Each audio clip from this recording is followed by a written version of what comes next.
Jim, is Westbrook's relationship with the refs hurting his MVP chances?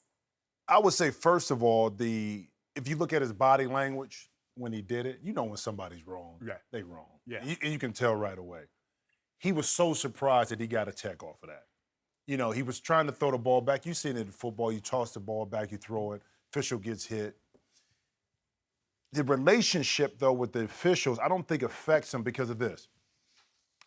Back in, I think, 92, 93 season, Charles Barkley didn't have the best, relationship with officials, but he still was the MVP. Right. So I don't believe that that's going to impact what's going on with Russell Westbrook in that race at all. But I'll go back to that. I just don't think that was intentional.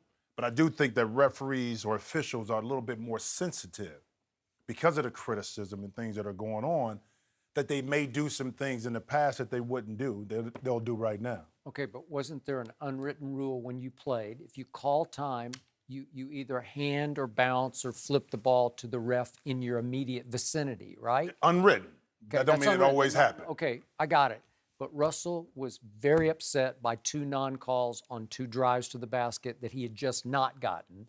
He's been on the referees. It's getting worse and worse by the night where he's showing them up because he's sort of lighting them up verbally after all these non-calls. And after a while, they're not going to love it because they're just human and they do talk amongst themselves.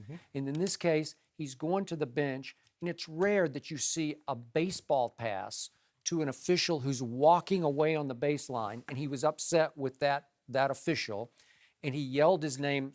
That's what Russ said. Yes. But as you pointed out earlier, it's a very loud arena on the road, people. And so could he hear it? I doubt it. And he turns his head away because I think he thought Russ was still barking at him over the last non-call. And Russell baseball passes, not to try to hit him in the head with it, but it's a mad ball. It's a frustration ball that you don't usually throw across the court or down to the baseline. And unfortunately, it hits him right in the face. And I don't think it was a coincidence that last night Charlotte at home shot 49 free throws. I think it's kind of an anti-Westbrook reaction from the referees, putting the home team on the free throw line. That's the most they've shot in regulation since 2005.